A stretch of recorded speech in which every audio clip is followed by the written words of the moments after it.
Chapter 1. You are listening at FameTV.info. Chapter 1. Is that bastard your father? Translator. Atlas Studios Editor. Atlas Studios. As night descended, the lights in Jiang City lit up and brightly sparkled in the night sky. In this bright city, in front of a bar in the city center, a muscular and fierce bouncer glared at a tiny girl. When he saw that the girl showed zero intentions of leaving even after 5 minutes had passed like this, the bouncer could not help but ask, "Kid, what's wrong with you? Are you lost?" "No." "Then, why are you here?" "I'm here to look for my father." "What?" The bouncer was flabbergasted. The kid in front of him was only 3 or 4 years old, and her hair was tied into 2 cute little braids. She had worn a white cotton dress and was carrying a pink rabbit-shaped bag and a tiny suitcase. Why is she looking for her father here? Doesn't she know what kind of a place this is? The girl pointed at the bar entrance with her tiny and fair hands, blinked, and said, "My dad's inside." The bouncer thought that the girl was utterly adorable.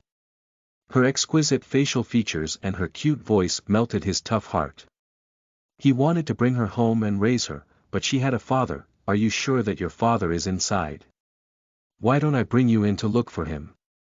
The little girl was about to accept the bouncer's offer when the door to the bar opened. An intoxicated man stumbled out while scratching his head. The girl recognized him with just a glance. He was Su Xingjing, the man she was looking for. "Thank you, uncle, but my dad came out." The bouncer glanced at the man with a complicated expression. "No way. That bastard is your father." Su Jiu also wanted to ask why this man was her father. He was such an uncool middle-aged man. As someone particular about cleanliness, Su Jiu disdainfully stared at the middle-aged and uncool uncle walking toward her. Su Jiu had been an 18-year-old girl. She was not only beautiful but also bright. However, the moment she got accepted to the best school in the nation, a lightning bolt had struck her dead. When she woke up, she realized that she had transmigrated into a novel called Domineering CEO Fiercely Loves Me, a novel she had read in the past because she had been bored. Furthermore, she had become the second female lead, Su Jiu, who shared the same name as her. According to the tropes in these CEO novels, the second female lead would grow up to snatch the male lead away from the main female lead, plot all sorts of evil plans, and eventually have a dismal ending. Right now, Su Jiu was the second female lead as a child. When the second female lead was born, she had been abandoned in an orphanage. There, she developed a manipulative streak at a young age. She later got adopted by a couple, who were also the main female lead's parents. While stealing the parents' love from the main female lead, the second female lead also plotted to sabotage the main female lead. After she grew up, the second female lead accidentally discovered her real parents' identity.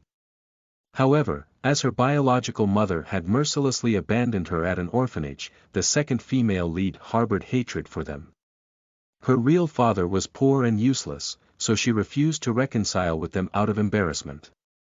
Instead, she had become even more determined to snatch away the main female lead's parents and the main male lead. Su Jiu thought that if she wanted to survive in this world, she had to avoid following the storyline and maintain her distance from the main female lead's affairs. Hence, she quickly accepted the fact that she had transmigrated. Before her foster parents visited the orphanage to adopt her, she embarked on a search for her real father. Her real father was Su Xingjing. Su Xingjing had once been a celebrity. However, at the peak of his popularity, someone had drugged his drinks at a business dinner. Su Xingjing had dazedly stumbled into a waiting room, and a woman had also entered the room later. Things had naturally progressed from there. When she was 3 to 4 months pregnant, the woman realized that she was carrying a baby. She wanted to abort it, but the doctor said that because of certain medical conditions, she could not have children in the future if she aborted her baby. Hence, the woman had no choice but to give birth. Listen to the full novel at FameTV.info, direct link in the description.